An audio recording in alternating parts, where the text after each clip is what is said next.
qui a la particularité par rapport aux sessions précédentes de réduire le temps d'intervention des intervenants. Il y a 10 minutes qui seront consacrées à chacune des interventions. Donc, je vous demanderai de respecter le temps imparti. C'est moins que pour les intervenants précédents, de façon à ce qu'on puisse avoir 10 minutes de discussion avec les participants. Alors, moi, François m'a présenté. Effectivement, il y a un élément qui va me permettre d'introduire le sujet. Je suis DPO de l'École des hautes études en santé publique et au-delà des questions techniques de cybersécurité, va approcher un élément un peu plus immatériel qui est la protection juridique et notamment, singulièrement, la protection juridique des données à travers notamment les dispositions du règlement général de protection des données. C'est un sujet, la cybersécurité, c'est un sujet qui est d'actualité constante. J'en veux pour preuve la dernière ordonnance qui a été présentée au Conseil des ministres hier et qui prévoit de développer et de renforcer la cybersécurité en étendant le champ des déclarations obligatoires d'incidents en matière de sécurité informatique au champ des établissements sociaux et médico-sociaux. C'est un sujet qu'on a peu évoqué puisqu'on est dans les dispositifs médicaux, mais pour autant, on voit bien que les questions de cybersécurité, elles concernent l'ensemble des activités du champ de la santé, et à ce titre, elles sont très importantes. Je dirais deux éléments en forme d'introduction sur le plan juridique. D'une part, qu'on vient de rappeler que les questions de sécurité des données au sens large du terme, elles mettent en cause deux personnes ou deux catégories de personnes. D'une part, la personne qui collecte des données et qui les traite, c'est ce que nous évoquons entre spécialistes, mais également la personne qui reste titulaire et qui doit rester maître de ces données. Le RGPD et la philosophie du RGPD, c'est une philosophie de double responsabilisation dans la collecte et dans le traitement des données et également dans la responsabilisation de celui qui est titulaire de ces données, c'est-à-dire la personne qui a pu ou qui peut bénéficier d'un traitement des données. Donc, dans ce cadre-là, nous aurons plusieurs interventions et le programme est un peu modifié. Je vais passer la parole à Sophie Nogaret, qui est docteur en biochimie, qui travaille donc à l'Agence nationale de sécurité médicale, des médicaments, pardon, et qui va nous parler donc de la protection et de la sécurité au niveau de la NSM. Donc vous avez la parole pour 10 minutes si vous êtes d'accord, et de façon je sais que vous avez un PowerPoint et je pense que vous avez les droits pour pouvoir partager votre temps. Oui, allez-y. Je vais partager mon écran. Hop. Alors, écran partagé. OK, partagé. Et hop. OK. Donc, bonjour à tous. Je suis ravie de participer à cette journée dédiée aux dispositifs médicaux connectés et à la cybersécurité.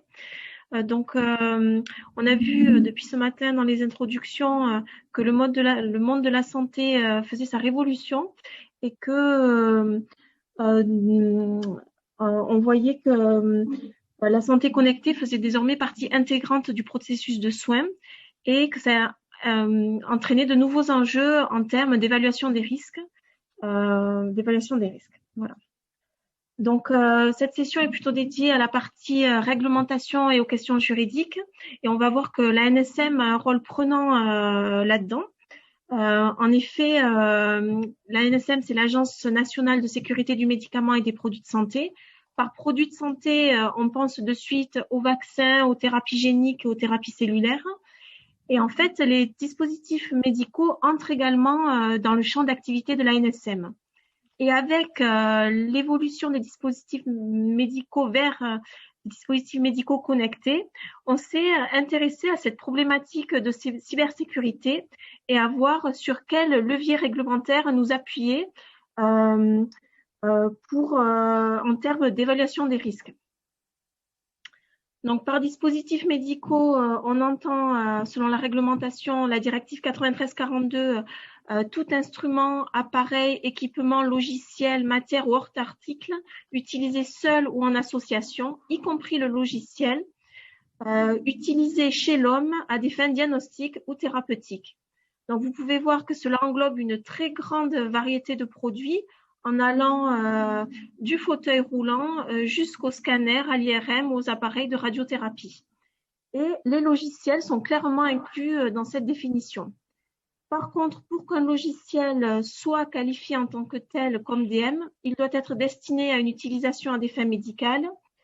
Il doit donner un résultat propre au bénéfice d'un seul patient et effectuer une action sur les données entrantes. Et on voit que le secteur des dispositifs médicaux est en constante évolution et on voit notamment un développement croissant des logiciels et des applications mobiles. Avant, les dispositifs présentaient uniquement une connexion physique. Les données étaient stockées sur du papier. On administrait les soins directement à l'hôpital et on devait avoir un accès physique au logiciel. Maintenant, on voit que les dispositifs ont des connexions sans fil. Les données des patients peuvent être stockées dans le cloud. Un logiciel peut être un dispositif médical. On peut retrouver des applications médicales directement sur nos smartphones et on peut avoir un accès à nos données n'importe où dans le monde. Et l'ANSM doit évidemment s'adapter à ces changements.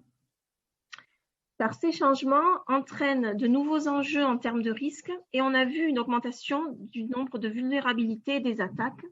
Et notamment ces dernières années, un certain nombre d'attaques n'avaient pas été anticipées, que ce soit sur les établissements de santé, sur les DM connectés ou sur les DM connectés implantables. On voit environ chaque année une centaine d'incidents qui sont déclarés par les établissements de santé en France et dont la moitié proviennent d'actes malveillants. Et sur l'ensemble de ces signalements, on peut considérer qu'environ entre 5 et 10 peuvent avoir un impact sur la vie des patients.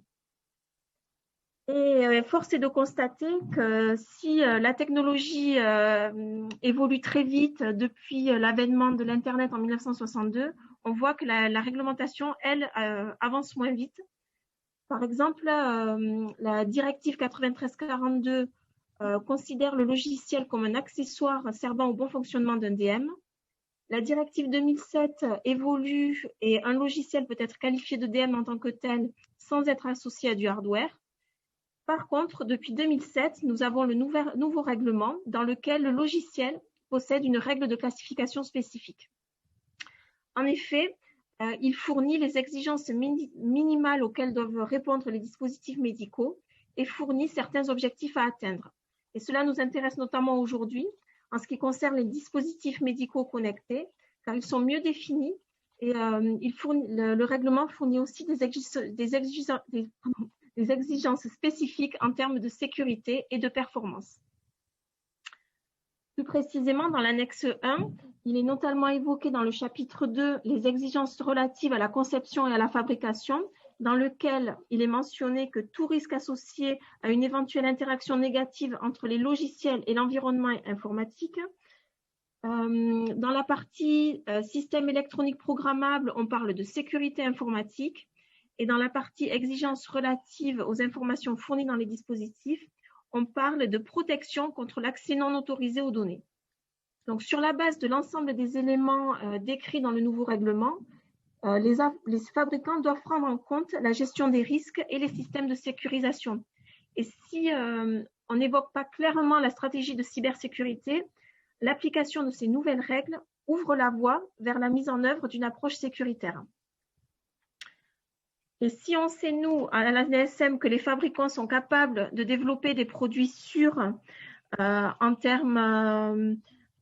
aspect biologique et en termes d'efficacité, on se rend compte que les fabricants n'ont pas forcément cette culture de la cybersécurité pensée en amont. Et on s'est posé la question de se dire, est-ce qu'il est possible de faire des dispositifs médicaux non piratables et d'aider les fabricants dans cette démarche? Pour cela, on a décidé d'être proactif et de proposer des recommandations aux fabricants afin de les sensibiliser à cette problématique pour les aider à minimiser les risques d'attaque, empêcher la compromission des données et éviter les mauvais usages. Donc, il ne s'agit pas dans ces recommandations de réinventer les choses, mais bien de faire le lien entre les réglementations existantes et l'état de l'art. Et ces recommandations s'appliqueront à l'ensemble des DM et des DMDIV selon les définitions du nouveau règlement. Donc, il s'agit bien d'aider les fabricants à prendre des mesures et les aider également à développer cette culture de la cybersécurité dans le développement de leurs dispositifs médicaux. Pour cela, on a décidé de mettre en place un comité scientifique composé d'experts. Donc, c'est un ensemble d'experts spécialisés dans le domaine de la cybersécurité et des systèmes d'information qui allaient nous aider voilà, dans cette démarche-là. Il s'agit bien de proposer des recommandations, c'est-à-dire des bonnes pratiques. Pour l'instant, ce document n'est pas du tout un texte normatif. Il s'adresse bien évidemment en priorité aux fabricants et aux éditeurs de logiciels, mais on s'est rendu compte au fil des discussions que c'était un processus plus global avec une responsabilité conjointe des établissements de santé, des utilisateurs et des patients. Donc, certaines recommandations incluront également les autres parties prenantes. Ces recommandations concernent l'ensemble des dispositifs regroupés sous le nom dispositifs médicaux intégrant du logiciel. Donc là, maintenant, je vais passer plus sur le texte et les recommandations. Donc, plusieurs approches s'offraient à nous et on a décidé de développer nos recommandations. Margaret, si vous me permettez. Oui. Si vous me permettez d'intervenir, oui. Je voulais vous indiquer que vraisemblablement vous aurez un peu plus de temps. Hein, donc je voulais pas vous presser, mais au contraire vous dire que vous pouvez disposer d'un peu de 5 minutes de plus. Hein, ok, c'est parfait. Voilà. C'est parfait, je vous remercie.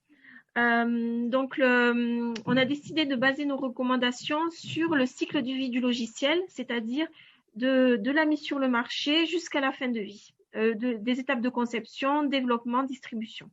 Voilà. Par cybersécurité, on entend bien évidemment la sécurité informatique face à des menaces.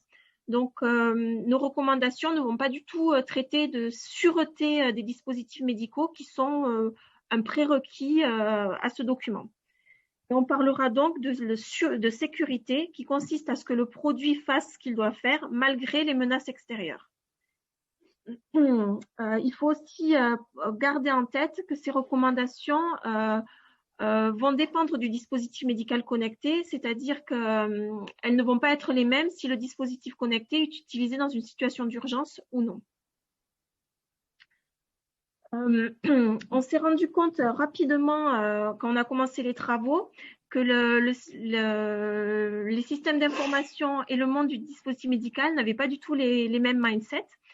C'est-à-dire que pour les dispositifs médicaux, on parle principalement de bénéfices-risques acceptables pour le patient, alors que dans le monde de la SI, c'est plutôt une évaluation des risques en termes de dommages aux besoins fondamentaux. Donc, lors de nos premières discussions, on a voulu mettre en place notre propre stratégie en combinant en fait les deux aspects du monde du DM et de celui des SI. Pour cela, on a décidé d'identifier l'ensemble des biens qui doivent être protégés pour le dispositif médical, de définir ensuite pour chaque bien l'objectif de sécurité en termes de confidentialité, intégrité, disponibilité et traçabilité, qui sont les biens, les critères prioritaires en termes de cybersécurité. Et pour chaque bien, donner ensuite les systèmes de protection disponibles. Donc, on est arrivé au final, à la fin des échanges, à environ 80 recommandations et on ne s'attendait pas au début des travaux à atteindre un tel nombre. En résumé, notre document se compose de 3 parties. Donc, une première partie qui détaille le champ d'application et les aspects réglementaires. La deuxième partie concerne l'explication de notre méthodologie formalisée avec la cybersécurité appliquée au DMIN. Et la troisième partie, la principale, concerne l'ensemble des recommandations découlant de l'analyse de risque. Donc aujourd'hui, nous avons une version consolidée de ces recommandations. Nous avons soumis ce texte à la consultation publique en septembre 2019. À cette occasion, les fabricants ont pu participer et donner leur avis par rapport aux éléments dans le texte. Et nous avons eu environ 500 commentaires issus des fabricants et des institutions. Et on a pour objectif d'avoir une version finale pour début 2021. Comme je vous le disais précédemment, ces recommandations s'articulent autour du cycle de vie du logiciel. Donc, nous avons 5 grandes parties. l'activité de conception du logiciel, l'activité de développement, la mise en service et la première utilisation, la surveillance et la gestion post-commercialisation et la fin de vie du DMIL. Donc, pour chaque partie, on a identifié les biens essentiels. Donc, je vais vous citer quelques exemples. Pour la partie activité de conception, on peut parler de contrôle des accès, hébergement et sécurité physique, par exemple. Et vous voyez en dessous une recommandation, un exemple de recommandation. Il est recommandé de réguler l'accès aux données et aux composants du système par une authentification préalable, authentification d'un utilisateur vis-à-vis du système, authentification d'un logiciel, authentification d'un message envoyé ou reçu par le DM. Et nous avons essayé au maximum d'illustrer chaque recommandation par des exemples. De la même manière, pour la deuxième partie, pour l'activité de développement du logiciel, on a les choix de règles de programmation, les mécanismes de protection du DM avec les recommandations. Donc, en résumé, ce travail est une combinaison, il s'agit d'un travail combiné entre plusieurs institutions. Ce document fait référence à la réglementation et à l'état de l'art. On n'a pas réinventé les choses. Et notre objectif est de donner, d'aider les fabricants, de donner une ligne directrice et absolument pas une liste de recommandations, d'obligations pour eux. On a également dû trouver le bon équilibre entre le progrès et notre façon de reporter ce progrès, c'est-à-dire que le document ne devait pas être trop élémentaire au risque de ne pas être utile aux fabricants, et il ne devait pas non plus être trop technique au risque de devenir rapidement obsolète. Et il est très très important aussi de souligner que la cybersécurité ne peut pas être uniquement la responsabilité du fabricant, mais elle fait intervenir l'ensemble des parties prenantes. Enfin, je souhaite ajouter que ces travaux ne peuvent pas juste être des travaux franco-français nationaux, mais qu'ils doivent plus s'inscrire dans une démarche globale d'harmonisation entre les différents pays. Donc, nous travaillons également au sein de la Commission européenne qui a initié des travaux également sur la cybersécurité des dispositifs connectés. Il s'agit d'harmoniser les pratiques entre les différents pays et notre guide est également annexé à ce document européen. Et le document européen est quant à lui porté à l'international au sein des travaux de l'INDRF où on participe à l'élaboration des principes et grandes pratiques en termes de cybersécurité et également les deux documents, ceux de l'Europe et le document français, seront également annexés à ce texte. Voilà, j'espère que j'ai tenu dans le temps imparti. Je vous remercie. Absolument, merci. Je vais donner la parole à François qui va faire la synthèse des questions. Parce que Alors, j'essaie de... Ouais. Alors, je vais vous regrouper quelques questions qui viennent d'être posées. Jean-François Lahaye, Interop Santé IHE France. Je viens de perdre les questions. Qui posait la question suivante. Avec la nouvelle réglementation, les systèmes d'information au sens large, de santé au sens large, n'entrent-ils pas aussi dans la définition des dispositifs médicaux? Excusez-moi, vous pouvez répéter? Les systèmes d'information de santé au sens large entrent-ils dans la définition des dispositifs médicaux? Les systèmes d'information ne rentrent pas du tout pour l'instant dans nos recommandations. Par rapport à la réglementation et les systèmes d'information, je ne suis pas sûre. Alors, je vais me renseigner plus précisément pour répondre à cette question. Ok, puis on aura peut-être aussi l'avis des... Oui, mais éventuellement, je pense que j'ai d'autres personnes de la NSM qui sont connectées normalement et qui éventuellement pourraient prendre la parole sur ce sujet. Ouais. Savez-vous quand nous passerons de recommandation à une norme? Jean-Michel Coco. Oui, alors c'est vraiment quelque chose qui intéresse les gens parce que beaucoup de commentaires issus de la consultation publique nous indiquaient que si c'était uniquement des recommandations, et non pas des contraintes, ça risquait de poser problème. Mais on a vraiment voulu commencer par un texte de bonnes pratiques pour travailler avec les fabricants et qu'ils mettent en place cette démarche de cybersécurité. Et éventuellement, ça pourrait être poussé plus tard vers quelque chose de plus normatif, mais pour l'instant, on n'a pas de visibilité. C'est vraiment quelque chose pour l'instant qui reste des recommandations. Merci. Jean-Louis Bourrier, peut-on dès à présent utiliser ces recommandations dans le CCTP des appels d'offres pour renouvellement des appareillages médicaux? Alors, les recommandations la version finale n'est pas encore publiée, mais vous pouvez bien sûr utiliser le texte qui a été publié sur le site de la NSM pour vous aider, bien évidemment, c'est notre objectif. Valentine Guiton, les évaluations des dispositifs médicaux doivent-elles systématiquement être validées par une RIPH ou bien dans certains cas, pouvons-nous être en dehors de ce champ et réaliser une étude de validation hors RIPH? Donc nous n'intervenons pas à ce niveau. La NSM n'intervient pas du tout à ce niveau-là.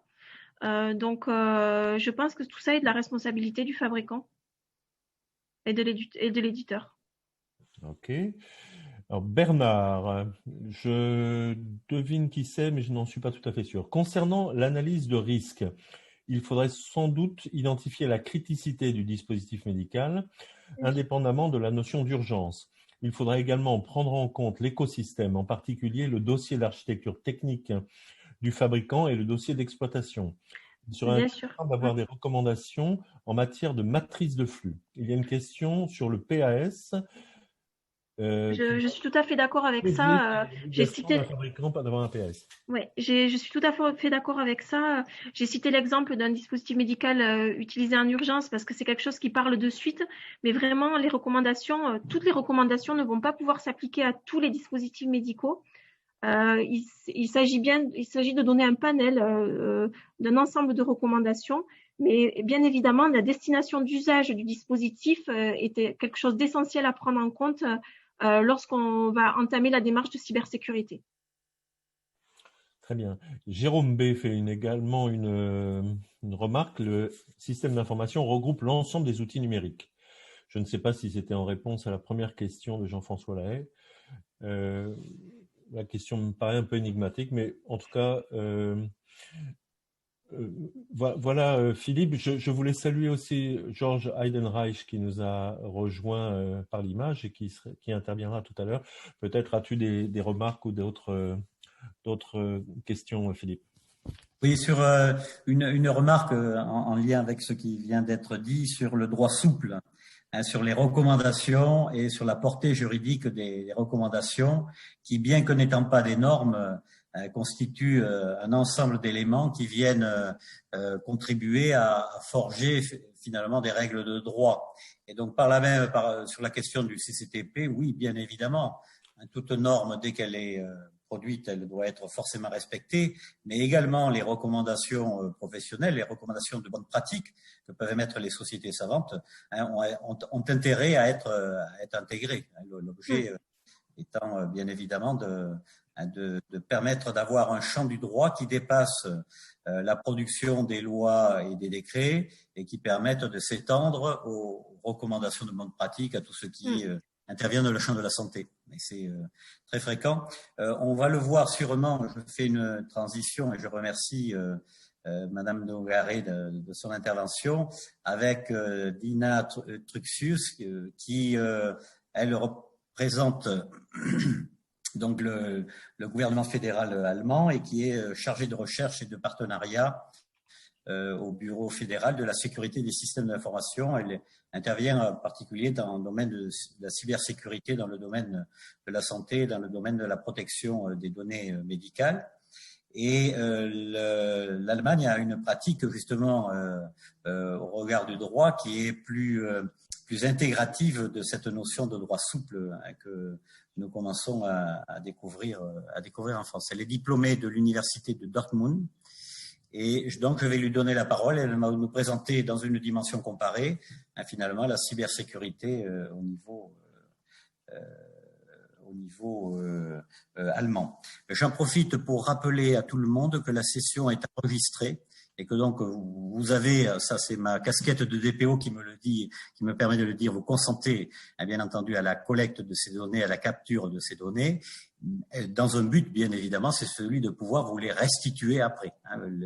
L'idée c'est de pouvoir vous permettre d'avoir accès aux conférences et de pouvoir les réécouter, les réexploiter si vous le souhaitez. Donc je donne la parole à Madame Dina Truxius, que je remercie d'avoir fait le déplacement de Berlin à Paris, au moins par la voie virtuelle. Vous avez la parole, madame. Merci beaucoup. Bonjour tous. Merci beaucoup pour l'introduction et l'invitation. Moi, je salue la coopération et je soutiens l'amitié franco-allemande. Et aujourd'hui, j'ai le grand honneur de parler devant vous et pour présenter mes résultats de travail. Le sujet est la cybersécurité des dispositifs médicaux et objets connectifs. Et j'espère que vous comprendrez que j'ai dit en français. So I will go with English and I hope you can see my talk. I will start with a short introduction. The talk will be shared afterwards and I will skip some slides due to timing issues. So first of all, I will introduce the BSI, the Federal Office for Information Security.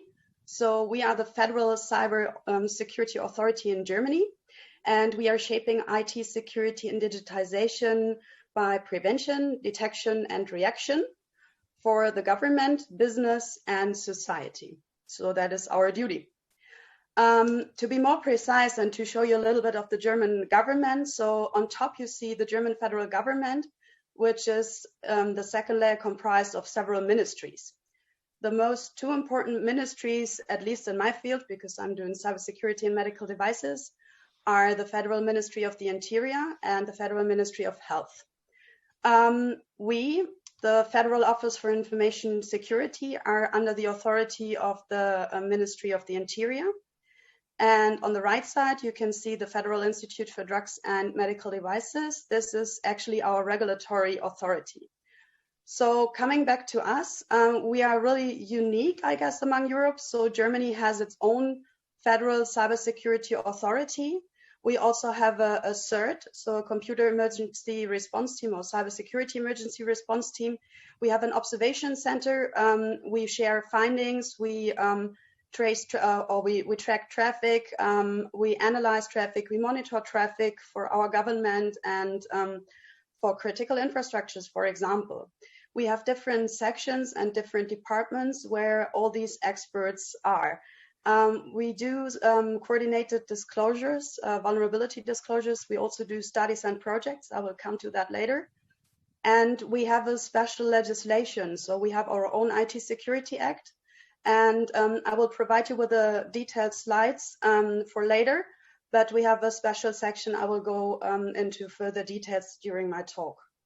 So on the right side, as I said, we are no regulators, but the BfArM, so the Federal Institute for Drugs and Medical Devices they are responsible for the public health, for safety and vigilance, and for medical devices. So coming to us, so the BSI, we are in IT security. We are nearly 30 years old, so next year we become 30. We are globally networking. We are internationally and EU-wide cooperating and collaborating.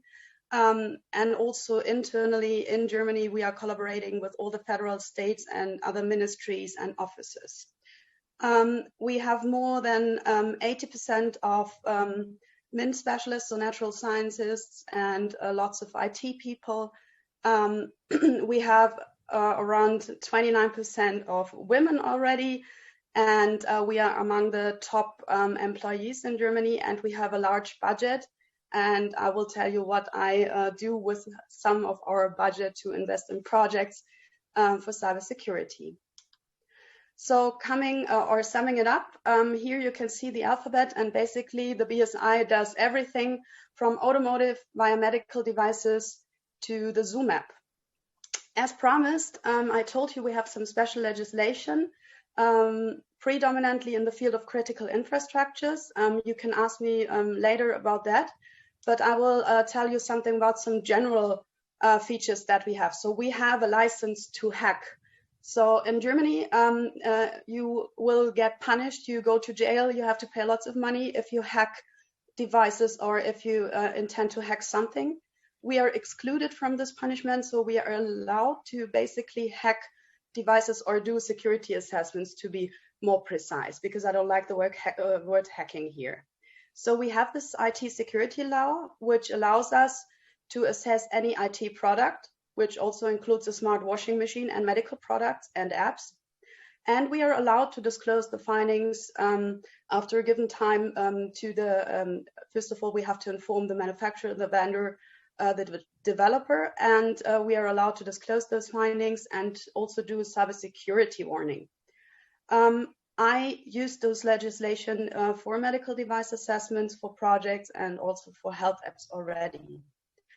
So the next two slides I will skip. Why? Because this is basically what the law says and what is allowed according to those sections, just for your information later. So why am I talking about medical devices, and what is so interesting and fascinating about medical devices? Yes, they are life-saving, and I'm happy to have those devices here, and they are saving lives, they have saved lives, and they will save lives. They are different classes, as we already heard, from basically tapes to implantables. So we have a very heterogeneous environment. We have things like insulin pump that are really directly attached to the body. We have patient monitors that can be connected with central station and other monitors, hundreds of them in hospitals, and they just monitor. We have ventilators, and this field is really highly regulated. And what I'm interested in IT security are those interfaces. So what are these devices capable of? To whom are they communicating? What are they communicating? And do they know to whom they are communicating and what they are communicating? Interestingly, and thanks for all the previous speakers, you have already heard about the MDR, which was now shifted to 1 year.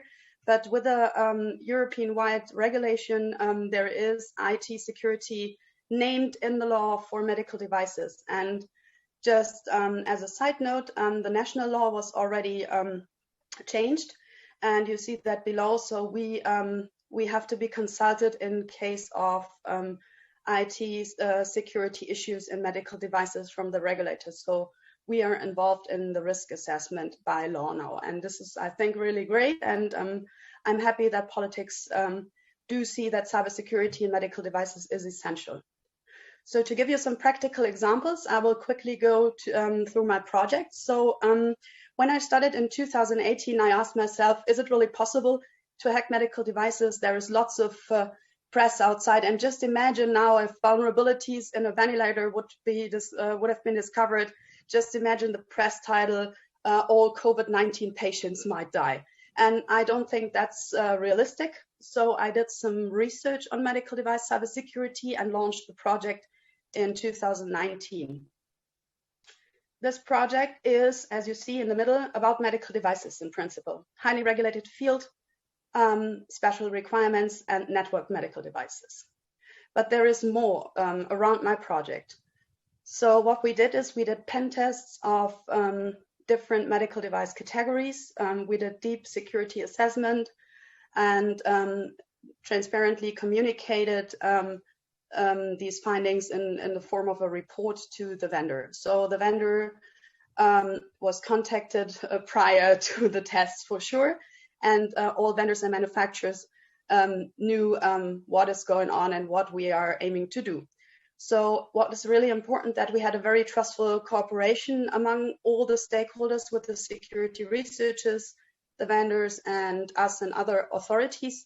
And interestingly, in my project, I really worked with completely unknown people, and it was possible to work with unknown people in a group and to produce meaningful results and to show that it's possible to cooperate and to collaborate. We always did a coordinated vulnerability disclosure process, because I think it's essential to be transparent. If you don't talk about vulnerabilities, things cannot get better. The thing about vulnerabilities is it is not necessarily critical that vulnerabilities in a system exist, because they will exist in any IT system at any given time. It's the fact if things are, or if vulnerabilities are exploitable. With my project, I don't want to do finger pointing and say, hey, you have 10 vulnerabilities in just one device. I want manufacturers and people to get a feeling for vulnerabilities and to talk about them to make things better and to improve on that.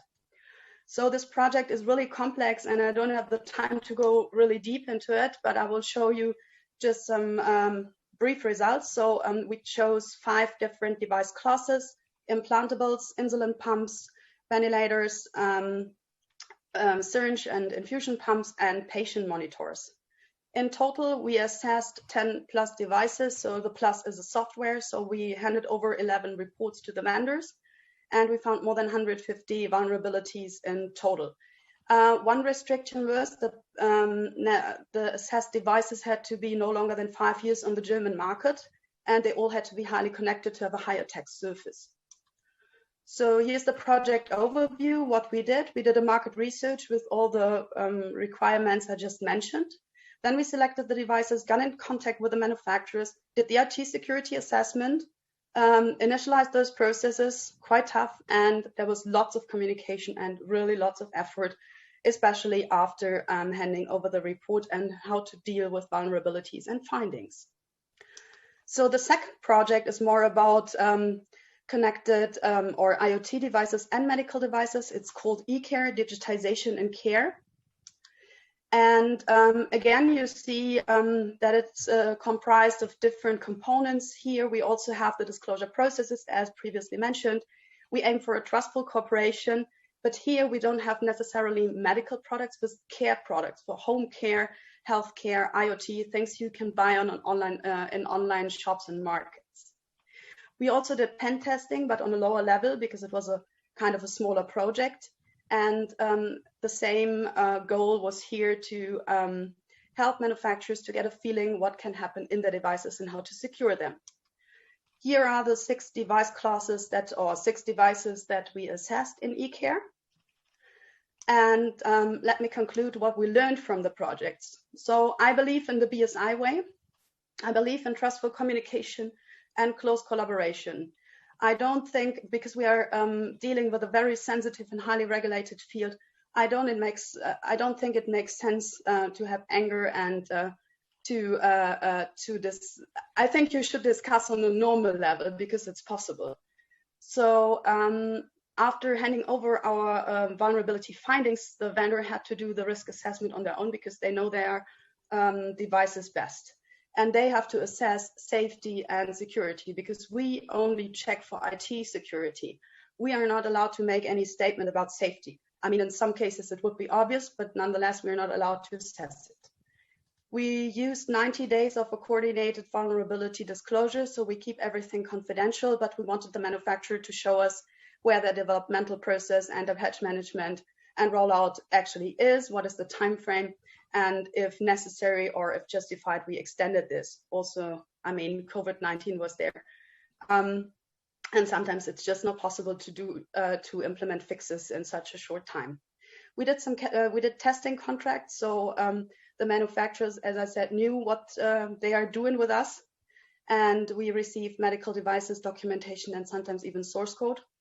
And thereafter, in terms of transparency, we assigned CVs. So common vulnerabilities and exposures to classify those vulnerabilities that were found. And we also assigned advisories, and several, actually 2 of them are already public at the CISA homepage. So here are just some brief experiences. So we found vulnerabilities of every class, from info to really critical vulnerabilities. We found different levels of awareness and IT security maturity among all the participants. We found differences in dealing and even the knowledge about a coordinated vulnerability disclosure, because I think it's standard, for example, in industrial control systems, but for medical devices, manufacturers do not tend to talk about it that openly if they have a vulnerability, because it might give bad press feedback. So we found that there are sometimes clear and sometimes not so clear responsibilities. So people do have IT security teams, people do have certs, and what we received was also differed. So sometimes we just did a black box test, and sometimes we did a code review. So I'm nearly at the end. Here is my cybersecurity to go for you. As I said, vulnerabilities in every IT system exist at any given time. It's a matter of exploitability and how you handle it. So in principle, you will get hacked, and it's a matter of how you deal with it. Cybersecurity for us is a continuous process and should be implemented from the beginning to the end of the life cycle of a product. Transparency and best cybersecurity practices will help to improve on that and to communicate things.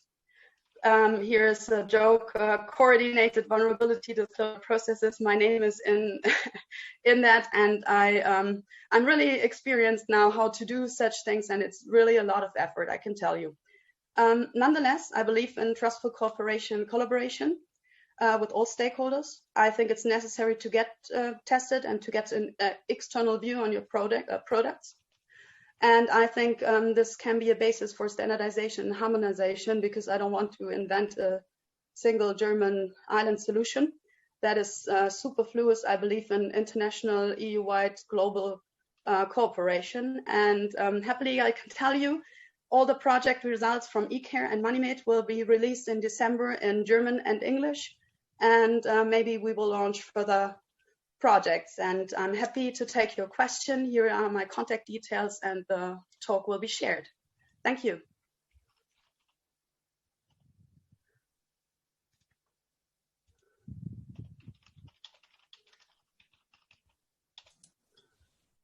Thank you. Philippe, est-ce que tu veux que je pose une ou deux questions qui ont été reçues?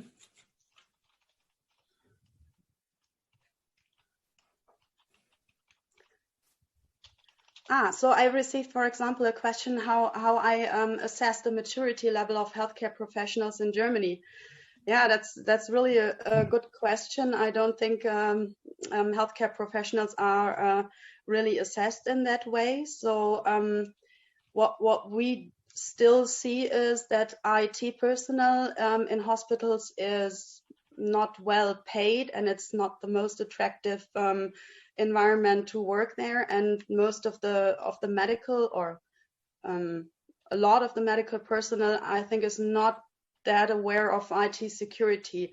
And there are trends towards it. So there is legislation to improve also for physicians, so for smaller institutions, not only for hospitals or other medical care institutions. But really an assessment, unfortunately, is not yet done so far, but would be great. But there are tendencies towards it. Oh, Tina, some questions. Yeah. Anne-Claude Lefebvre is asking if you can give some information about your implication in the body of experts, CyberMed. Yeah, so we in Germany we have a body of experts, so like a working group, which is called CyberMed. It's a voluntary thing, and we have authorities and regulators. We have vendors, manufacturers, and operators, bigger hospital associations and smaller ones, smaller manufacturers, bigger ones. We bring them all to a table, and we try to find consensus and publish, for example, a guidance for the MDS2 form that we recommend to use to be more transparent. It will also be published in English. The version is there, but it's not on the webpage yet. So unfortunately, I cannot share that with you. And we also agree, we will also use the MoneyMate results for finding consensus and then publishing things that we think are beneficial for the whole community to improve on cybersecurity. Thank you. Two more questions. Mm-hmm. Well, have you links with the French authorities, for instance, with ANSSI? Yeah, so exactly, there are links with French authorities, also on a European Commission level, but also on a direct level. I think most of the contacts currently exist in terms of certification because of Cybersecurity Act. And there is a heavy exchange between, for example, my head of department and the French authorities. Okay. can you precise the links also between BSI and industry? And is there mainly German industry or international industries? We are working with all industries, but when we have any threat or any attack, we clearly have to discriminate whether Germany is affected because we are a federal office. But in principle, we are working with everyone. But when we assess risks, we particularly have to do it for Germany, and that's why I have chosen products that are on the German market, but they are very likely also on the European market. And what kind of contracts do you have with them?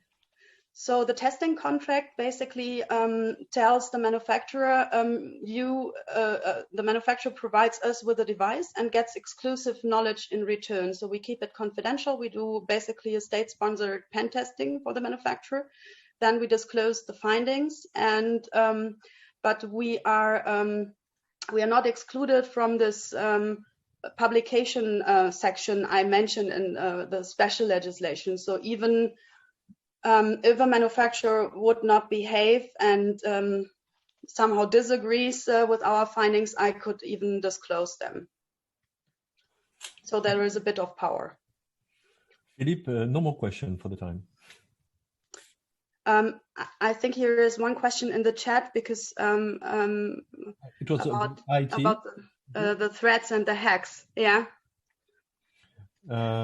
You told that BSI was allowed to assess any IT devices. That's right.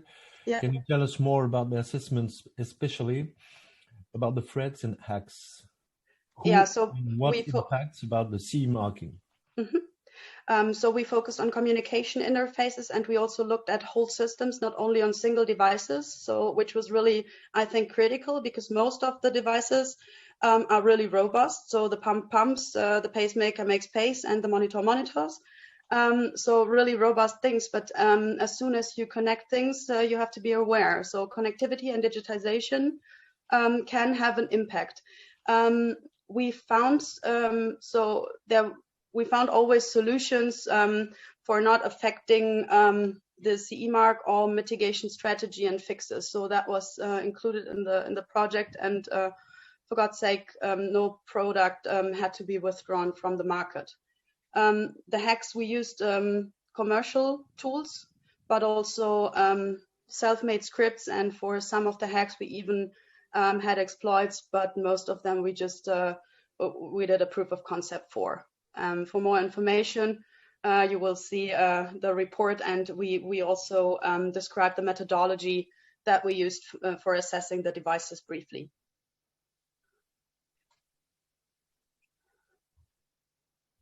Philippe, je te rends la parole. Thank you, Dina. Merci beaucoup pour votre présentation. Je vais passer la parole à Georges Heidenreich, qui est directeur du directeur santé au niveau de Siemens et qui est expert en système d'information et qui va nous faire une présentation sur l'application des dispositifs de cybersécurité dans le domaine médical. Il est ingénieur de formation diplômé de l'université d'Erlangen. Vous avez la parole, Georges. Okay, thank you. Can you hear me? Ja, wir hören dich. Okay, Yes. thank you. Okay, actually, can you see the screen? You can put the slides, full screen slides. Yes, yes. Okay, I'm trying. So you've seen the title. Okay, that's great. A lot of everything in medical device cybersecurity has been said today, and I especially agree with what ANSM had said and what Dina had said for BSI in the previous talk. So let's take that as a given thing. I'm director for informing about healthcare IT standards within Siemens. Yeah, and my daily job within that role is to inform Siemens teams about new standards in the field of cybersecurity and software. In my role in associations, I'm developing a standard about product activities in the life cycle towards security. It's an international standard with lead in IEC. and in associations, I do promote voluntary self-declaration for manufacturers for coordinated vulnerability disclosure. And together with Dina and the CyberMed team, we are, for instance, promoting the US MITA MDS2 form for disclosing security features to customers when implemented in medical devices. And this is the Alliance for Cybersecurity, where there's a security CyberMed team for medical devices. And in LinkedIn, I have a channel. I'm about to develop a new article for assurance cases to demonstrate safety mitigation for safety and security in medical devices. So there are frequent posts on the topic. So when things are said now, I'm going to have a kind of entertainment talk. I only have some minutes left here. Let us take ANSM measures, for instance, or IMDIF measures as given. You know, just assume that the manufacturers would follow, and this, for instance, is the strategy in my organization, that it would follow what ANSM or BSI or IMDIF are saying, and we're very close to having this implemented with little things that we still have to learn and implement, especially accepting communication from the white hat hackers and the researchers. That's a difficult thing for a medical device manufacturer. But then still some questions remain, and I put these down and we'll go through it today. And these are the questions that we will consider today. That's the relationship between safety and security, and it's mainly the FDA that puts it forward in the United States, saying that there is a security dedicated to safety. There's something in security that's supporting safety, and that's what they're saying, what they're basing their guidances on.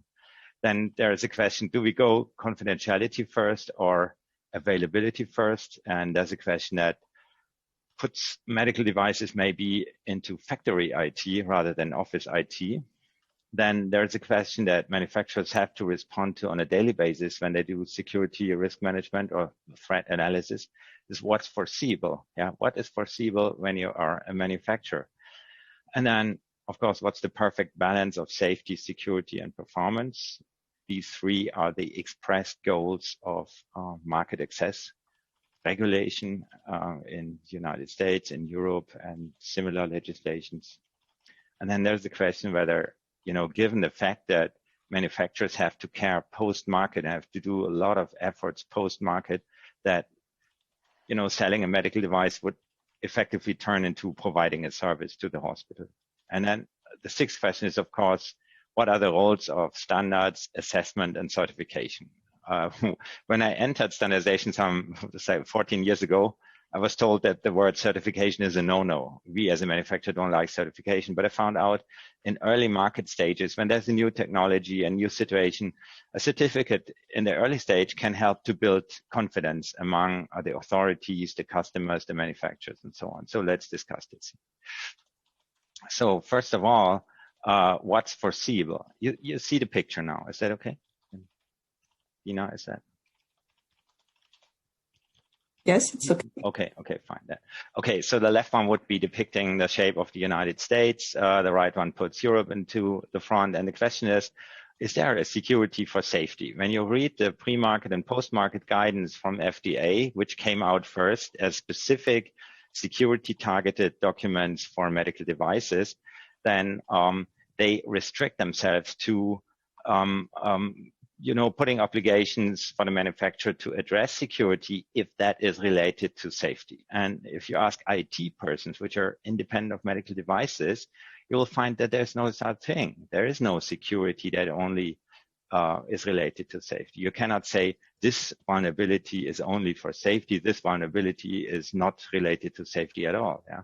So the Commission wasn't not that shy, and I can tell you the FDA has reason to do that because they do not have a mandate outside of safety. Yeah? And it was clearly, and I can tell you that the kind of right-wing political influence enforced on the FDA is something that's going on for like 20 years now. Yeah, and there's no, you know, there's no influence from a given administration like the current or the past or previous administrations. But there is a long-term effect on the FDA to, you know, be more open to digital and all these IT marketplaces and so on. So we see that here, and that maybe explains the reason why there is a language in FDA documents to put security only if it's related to safety, which the European Commission was not that shy. They just gave a mandate to the Joint Research Council, and they come back with a document that constantly confuses risks for safety and for risks for security. But it has an advantage, I would say, though it does not have a legal mandate to do so. It puts security as a top-level market access goal, and that is a clear rule, and it is more consistent with what IT people say. You know, so if you're doing a threat risk analysis, the MDCG guidance from last year says that you have, as a manufacturer, you have to consider everything and evaluate the impact of that, because there isn't such a thing like a security vulnerability that's not safety relevant. Yeah, they all might have an impact to safety, and it is backed up by the observation that real world incidents are multi-step. They use not a single door to enter a medical device and then do harmful things, but they use multiple stages to carefully creep and crawl through the IT into the device and then do harmful things. And so along this attack path, there are some security vulnerabilities that a manufacturer would not classify as safety relevant, but they are being exploited anyway in a more complicated attack that the manufacturer couldn't foresee. So next thing is the question whether we are looking at office IT or automation IT. There's a lot of publications for security and operations and factory automation security area. It's the series of 62443, an IEC standard 62443, and it's called operational security. And the main distinction here is the priority of goals. Yeah, while we are told that CIA, as confidentiality, integrity, availability, is first, and we are not seeing that. When we listen to our customer, they say, well, availability is first, you know, and then the second thing, integrity of data. Well, if integrity is maxed up and the availability is still more important, we can fix the patient data. Yeah? Patient data reconciliation is an IHE profile. Yeah? So you can always fix patient data, but the device should be working. So it puts us more into the corner of operation security that's depicted on the right side, and it's putting AIC, availability, integrity, confidentiality, as the real order of things. And that puts us apart from the thinking of Dina's department, which is, as far as I know, quite oriented towards office IT and the CIA thinking. And we may have a confrontation in that when it comes to implementing the Cybersecurity Act and the certification schemes. So next question is here. In a daily routine, the manufacturer has to foresee scenarios that might affect the integrity and availability of a medical device. You know, confidentiality is a thing you can mitigate in a medical device, or you can handle it, but it's not necessarily a given goal. So what you see here is 4 outcomes of unintended scenarios that the manufacturer of the product in the middle of the picture is not liable for. Yeah? I'm telling you, if that was a medical device, the manufacturer would see a complaint about things going on, about lack of integrity and availability. Yeah? And the upper 2 scenarios are, or figures are outcomes of scenarios that even the operator could not mitigate. Yeah, I'm pretty sure that the car owners of the upper 2 pictures are by no means in the position to mitigate falling a tree on their car. Yeah, no, they may have foreseen it, and trees falling on cars is a frequent scenario, but neither the operator nor the manufacturer could do something about it.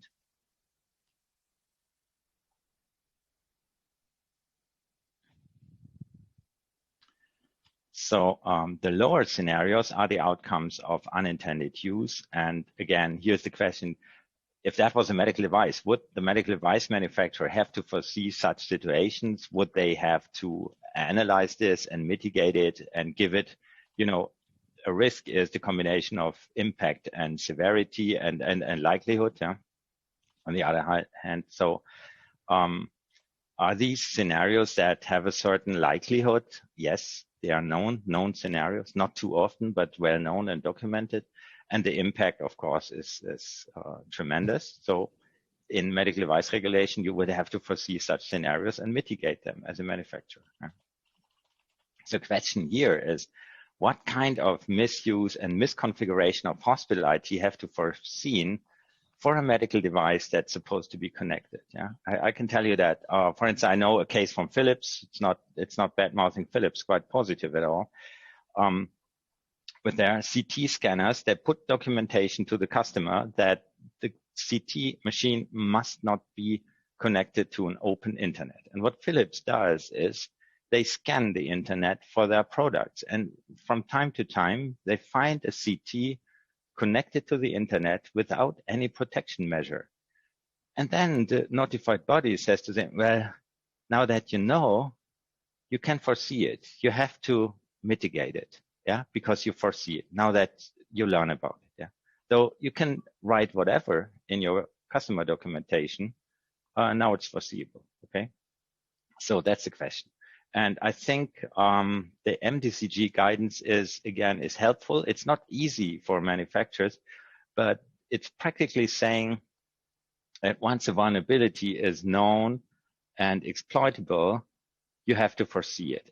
It's under the umbrella of the existing foreseeable misuse scenario that is expressed through implementing ISO 14971 risk management by the manufacturer. So it makes pretty sense. It fits into an existing risk management scenario and legislation. So again, the MDCG guidance is quite helpful here. Though it's not easy. I mean, it's not coming for free on the manufacturer side. Yeah. And then there's this language of reducing the risk as far as possible. Now the question is here, we have new goals. We have now safety, security, and performance as regulatory goal for medical devices.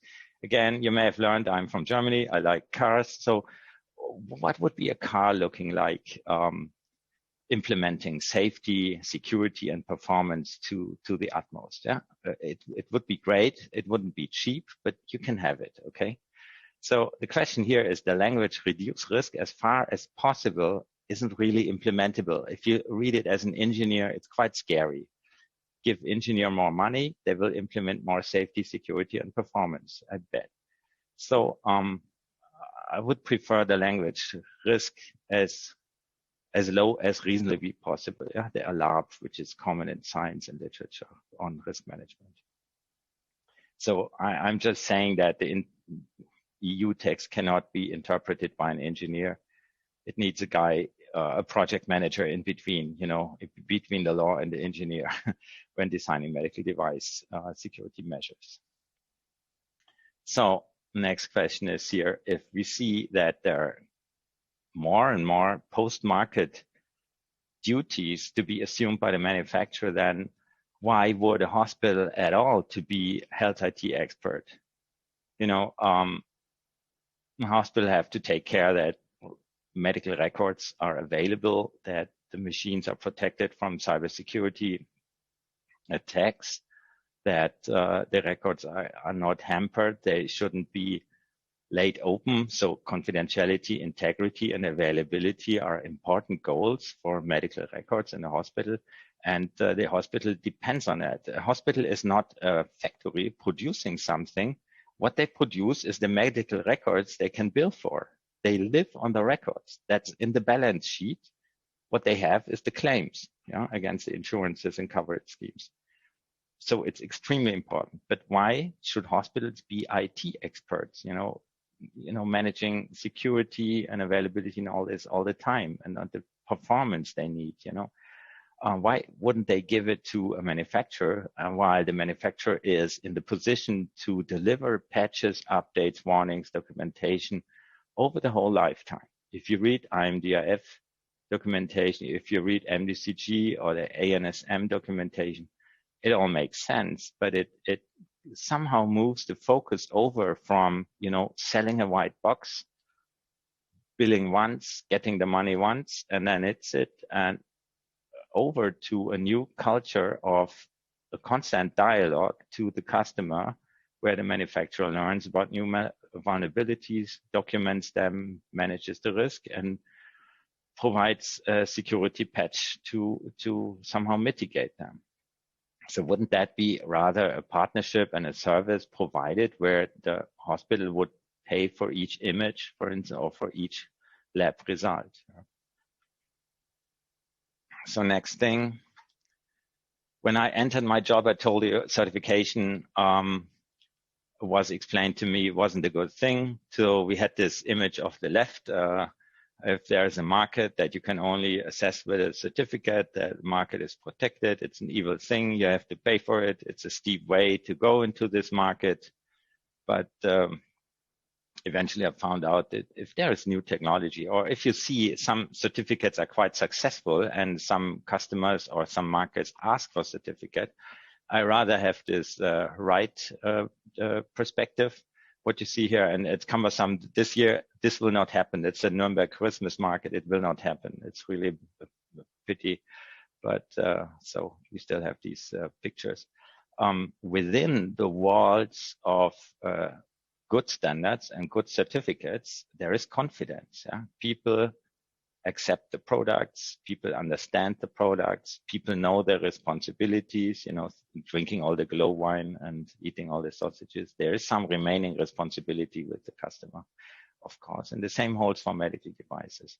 So while our development teams, and that's common to all manufacturers, do not like the standards, do not like the law, do not like the certificates and all the assessment, the assessment, the certificates and the standards help to establish trust with the authorities and with the customers. So I'm calling to build up trust through standards and through good assessment, and probably now and then a new certificate if that's required, in a situation where there is no trust. Because let's be honest,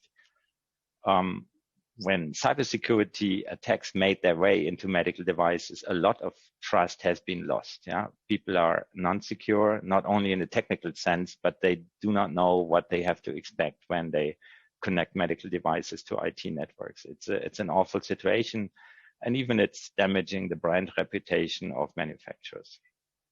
So I see a future in a consistent legislation where national regulation is consistent with EU law and especially with the MDCG document, and where there are standards that support these regulatory documents, and where there's assessment now and then to establish trust and to also, you know, convey some of experience and the knowledge into manufacturing organizations. And yeah, well, I hope I could echo and could have an echo on this one. I hope this resonates with you, and I hope that the new standards that I'm supporting and that I'm contributing to will help to establish this trust back again. Thank you.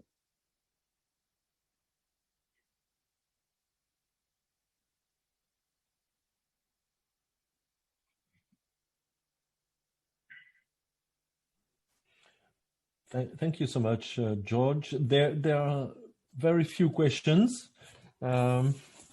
Anybody wants to start for questions about this subject? For the different questions, for instance. I see questions coming in through the chat box. Andres Gagliano, which concrete solution of cybersecurity is offering Siemens to their clients? How do you differentiate the customer and the provider responsibility for the security of devices? Okay, two questions. First of all, there are specific technical solutions. It's main thing that we have is whitelisting, that on our machines, though they are common office platforms, we disable any other than a certain registered set of applications. You cannot run or install other software that keeps most of the malware out. Then we have virtual private networks with very strong measures to administer and do remote service and also do some detection. There's a malware scanner. And then also we have new technology to establish a private public key infrastructure, PKI, without a central machine. So a PKI without a central instance on our imaging system is commonly available, and that's protected by new technology.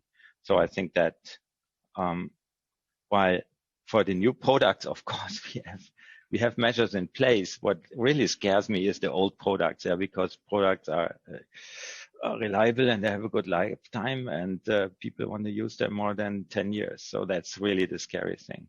So now, how to differentiate customer and provider responsibilities for security of devices? That depends on the device and on the specific intended use. Yeah, and this is one of the effects that in earlier days, I may say that medical devices did not have a sharp intended use statement. Yeah, and given the attacks by security, we now have to be more precise when documenting the intended use of a device, making it more clear what is the expectation on our side and what can we guarantee, what did we implement, and what do we leave up to the customer. And in the end, and this will be a part of the new standard 81001.5.1, that there is for third-party software, different stages of risk transfer to the customer, where some things we cannot, as a manufacturer, we cannot influence. This risk is transferred over to the customer, and for some things we assume the risk. But it has to be made clear through product accompanying documentation. And then CIAIC,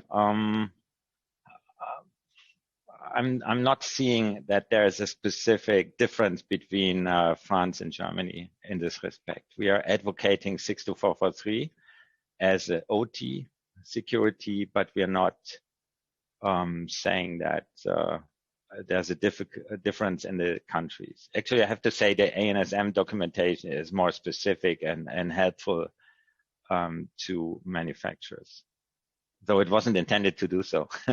You were clarifying things when you wrote them, and it was the first one that came up at national level. I think it provides clarity. Yeah. But I wouldn't say the OT, IT thing is different in both countries. Je vois Mohamed Drissi qui nous rejoint. Est-ce que vous aviez une remarque ou une question à poser peut-être ou... Il y a une question d'Interop-Santé. What is your position on the zero trust policy? Yeah, technically can be done. I'm an engineer. I was hired as a programmer. So yeah, it can be done, but the zero trust device wouldn't be communicating at all. And this is not what our customers want. Our devices need to trust the organization that they are built in. That is, the trust is between the device and then other connected devices and the network and workstations at all. I mean, we are doing our best to lower it. I mean, we do not have USB ports open and unprotected. We are removing them, or we are securing them through scanners. But once we have that, instead, if we implement these measures, we see that our customers are switching them off, just to have the performance, the availability, and so on. So it cannot be done in a hospital IT network. Yeah, and the hospitals are under heavy pressure today anyway, independent of the security. So we just have to cooperate, and we have to tell customers that there are things like segmented network and network segregation that helps to build walls or areas of trust. And I would say domain trust or segregated trust. That would be more helpful. We have to implement the things that help our customers. Yeah.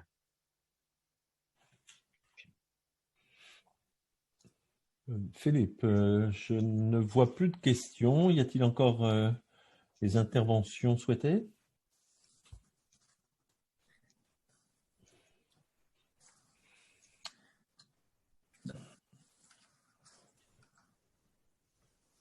Je vois une fenêtre qui s'est allumée, mais je ne sais pas s'il y a une demande de parole. En tout cas, Philippe, je te laisse continuer. Oui, donc je vais remercier Georges et Dina pour leur intervention et donner la parole maintenant à Bernard Pouliquin, qui est vice-président du Conseil régional de Bretagne et qui est en charge du domaine de la santé, des technologies et de la recherche. Pardon, excusez-moi, Monsieur le Président, j'avais oublié un aspect important de votre portefeuille qui était la recherche. Donc, vous avez la parole pour conclure finalement, et l'objet c'est de conclure cette première. Merci à vous, merci aux intervenants. Si je peux me permettre, j'en ai pour 10 minutes maximum. Vous m'entendez bien, ça va? Monsieur Pouliquin, excusez-moi de vous interrompre. Votre caméra. On voit juste le haut de votre front. Voilà, si vous pouviez. C'est parfait, c'est parfait. Merci beaucoup. C'est une des difficultés, c'est qu'on se voit pas. Donc, merci de m'avoir invité. Donc, je vais conclure en fin de matinée un petit peu les travaux et les interventions des uns et des autres, et plus particulièrement présenter un petit peu les perspectives que nous avons en région sur les questions concernant à la fois la cybersécurité et l'AI en quelque sorte, et puis les questions de santé. Vous dire peut-être tout d'abord qu'une caractéristique que nous avons mis en partage avec l'ensemble des acteurs qui travaillent les champs de la formation, de la recherche, de l'innovation et du développement économique, c'est que nous sommes dans une situation de transition et que précisément comme nous sommes en situation de transition, il faut être en capacité de pouvoir identifier les points particuliers, les points sensibles, et se projeter un petit peu pour l'avenir, pour identifier les sujets que nous devrons partager, travailler. J'ai la faiblesse de dire que la région Bretagne n'est pas toute seule. Nous sommes avec un travail vraiment coopératif avec la Commission européenne et avec aussi un certain nombre d'acteurs au niveau national. Et de ce fait-là, il nous faut à la fois être capable de proposer un certain nombre d'orientations et de travailler avec les forces vives en quelque sorte qui composent notre territoire. Bon, déjà vous dire que les questions concernant le secteur de la santé, une transition forte, c'est de dire qu'on a abandonné la logique, me semble-t-il, du produit unique, du médicament, du dispositif médical ad hoc, pour finalement des choses beaucoup plus personnalisées et qui font appel à des compétences peut-être multiples, différentes sûrement, et qui font croiser en quelque sorte des acteurs du numérique avec des acteurs médicaux du monde de la santé plus largement. Le décloisonnement est à l'œuvre sur la numérisation des données de santé, je pourrais y revenir, et aussi sur évidemment leur exploitation, et puis sur les chaînes qui composent l'exploitation des données de santé. Vous dire aussi que on a pris acte d'une certaine manière des principes théoriques qui composent aujourd'hui la doctrine pour le champ de la santé, notamment ce qu'on appelle les 6P, j'y reviendrai pas, mais ce qui veut dire aussi qu'on est en esprit de système et qu'on n'est plus du tout dans des logiques forcément spécialisées stricto sensu sur ces sujets-là. Alors, peut-être d'abord vous dire la région Bretagne, elle a des compétences existantes sur son territoire.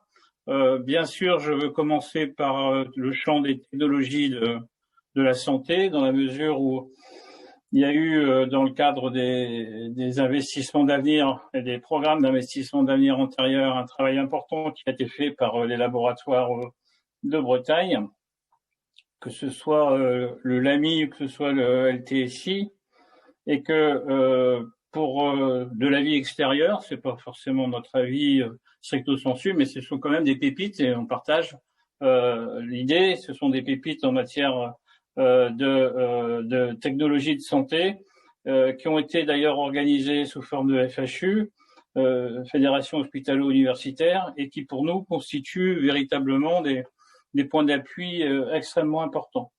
Je dirais aussi que dans notre écosystème, l'Institut de recherche en technologie, l'IRT Bicom, comporte un volet e-santé relativement important, et que nous avons également une recherche hospitalo-universitaire avec Foloni qui a été validée et comment dirais-je, labellisée d'une certaine manière par le ministère de la Recherche sur ces questions-là.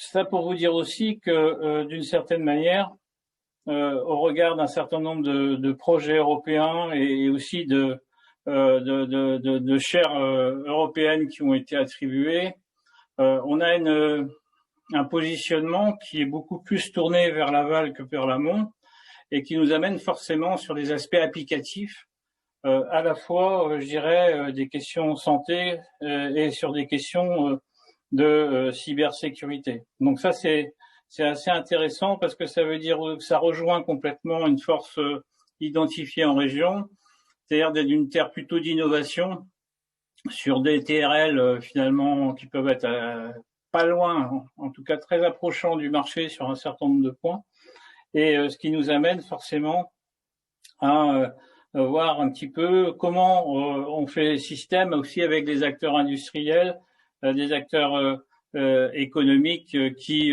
travaillent sur les segments de marché composant le secteur de la santé.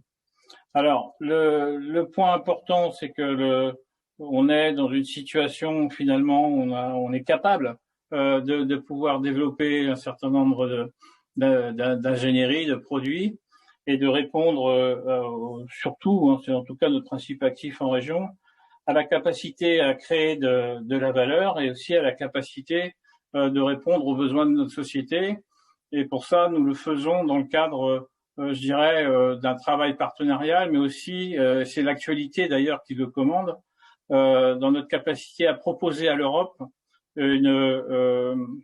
des orientations qui sont définies dans ce qu'on appelle les S3, c'est-à-dire les spécialisations intelligentes des régions, et qui nous permettent, c'est toujours un travail important parce que ça nous permet de poser le sac et de réfléchir collectivement un petit peu à la fois à l'état de l'art et à la fois aux évolutions qu'on veut imprimer. Ce sont des schémas stratégiques qui sont évidemment dans un cadre assez long. En cas d'espèce, c'est 2021-2027. Et ça rejoint d'ailleurs le calendrier des contrats de plan État-région qui est sur la même temporalité. Et pour nous, c'est évidemment important de pouvoir être capable de bâtir dans la durée, parce que c'est ça qui est important, dans la durée, de bâtir des orientations partagées et évolutives, ce qui est un peu une nouveauté. Quand on parle avec l'Europe, c'est un peu un sujet qui est souvent on voyait les choses de manière statique, c'est-à-dire on définissait un plan pour 6 ou 7 ans. Là, aujourd'hui, c'est beaucoup plus pertinent de travailler en se disant on identifie des sujets et dans la durée, on va éventuellement les faire évoluer, ce qui dans le domaine évidemment de la cybersécurité et des questions de santé est fondamental. On ne peut pas faire les choses de manière figée. Alors, vous dire que sur les questions concernant la cybersécurité, nous avons évidemment en région un atout important, qui est le pôle d'excellence cyber, qui a été créé en 2013-2014.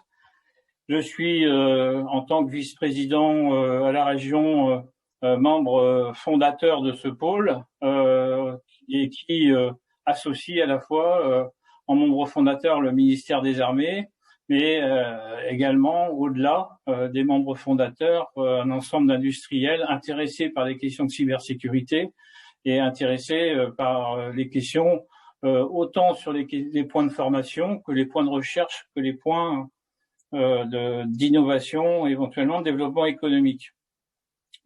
Ce qu'il faut dire également, c'est que la raison sociale du pôle d'excellence cyber a été la défense, et toujours la défense, et la défense comme les questions de santé, mais on a la faiblesse de penser que c'est un peu les mêmes caractéristiques, c'est-à-dire qu'on est dans des données sensibles et qu'il y a forcément des proximités qui existent entre l'intérêt à agir dans le domaine de la défense et l'intérêt à agir dans le domaine des données de santé qui ont des caractéristiques voisines, ou en tout cas similaires. Donc, de ce point de vue-là, c'est quelque chose qui nous apparaît important, d'autant plus que j'aurais dû parler de, comment dirais-je, l'écosystème de formation qui est très riche en région Bretagne, avec un ensemble, vous avez pu le remarquer d'ailleurs pour la première table ronde, un ensemble d'écoles qui sont parfois un peu spécialisées dans le domaine de la cybersécurité. Hein. Je pense que Centrale Supélec a un peu cette caractéristique. Également sont capables de développer des laboratoires et des plateformes intéressant également le monde industriel. Et notre ambition, lorsqu'on a commencé à travailler la question de la cyber avec le pôle d'excellence cyber, c'est d'aller assez vite sur les questions de santé, qui sont des questions pour nous assez essentielles et que les militaires avaient tendance parfois un peu à oublier, alors même qu'il y a des proximités très réelles. Donc, tout à l'heure, il a été évoqué les questions concernant les entrepôts de données. C'est un point également qui nous intéresse et faire en sorte que pour les acteurs de la recherche, nous puissions avoir à disposition une capacité en quelque sorte à la fois d'hébergement, mais plus largement de faire en sorte que nous ayons les couches logicielles qui vont bien pour traiter des données et les exploiter en bonne intelligence au bénéfice des communautés scientifiques, dont notamment le ministère, avec le concours du ministère de l'enseignement supérieur, de la recherche et l'innovation. Et c'est pour ça que nous travaillons à l'intégration dans un dispositif national de données numériques et d'entrepôts de données avec le réseau Infranum qui loge 12 ou 13 entrepôts de données sur le territoire national. Donc voilà un petit peu les points que je voulais évoquer. Alors un sujet essentiel, qui est totalement d'actualité par rapport à ce que nous allons faire prochainement dans le cadre de notre S3. On va créer 2 chaires en lien avec l'INSERM. Donc l'INSERM et la région Bretagne sont fondateurs de ces 2 chaires, tournées vers les questions concernant l'IA et la cybersécurité, en lien avec nos laboratoires qui travaillent classiquement là-dessus. Et puis, évidemment, nous allons agréger un certain nombre d'industriels. Nous ne faisons jamais en région Bretagne de chaires sans les industriels. Donc, avec l'INSERM et Gilles Bloch, on est en train de travailler à la constitution, en quelque sorte, des consortiums. Et nous serons en capacité prochainement de voir, d'ailleurs avec Biotech Santé Bretagne, comment nous pourrons compléter le tour de table et voir comment d'autres industriels peuvent travailler en quelque sorte, sachant qu'on est persuadé que c'est du croisement et du partage entre les mondes scientifiques et le monde de l'entreprise qu'on peut être en capacité de créer de la valeur et de faire en sorte que celle-ci soit au bénéfice de tous.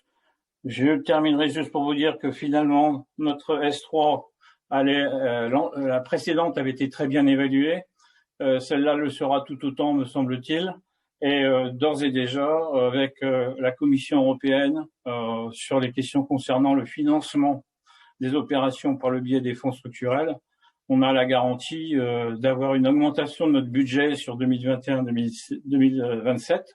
Donc en passant de comment dirais-je, on avait, si j'ai bonne mémoire, 110 millions d'euros sur la période 2015-2020. Là, on va passer à 150, donc c'est quelque chose d'assez important en termes de progression, et donc il n'y a aucune raison pour qu'on ne soit pas en capacité de mieux financer en quelque sorte le secteur de la santé, plus particulièrement de la santé du numérique, plus particulièrement de la cybersécurité et de la santé, en lien avec l'ensemble des acteurs et ceux qui travaillent avec nous depuis quelques années. Voilà ce que je voulais vous dire très rapidement sur une intervention. J'espère ne pas avoir été trop long, puisque vous êtes en phase d'hypoglycémie, je pense quand même, les uns les autres, même si vous êtes chez vous et vous pouvez vous restaurer. Il n'empêche que quand même, c'est assez dense la matinée. C'est très intéressant. J'y ai assisté depuis le début. J'ai pas tout compris, mais j'ai quand même apprécié un certain nombre d'interventions qui montrent que le champ est vraiment fécond et qu'on peut travailler pour de prochaines années sur des différentes rives intéressantes pour les laboratoires, mais aussi pour le bien commun. Et je pense à le HESP quand je parle du bien commun. Voilà. Merci à vous.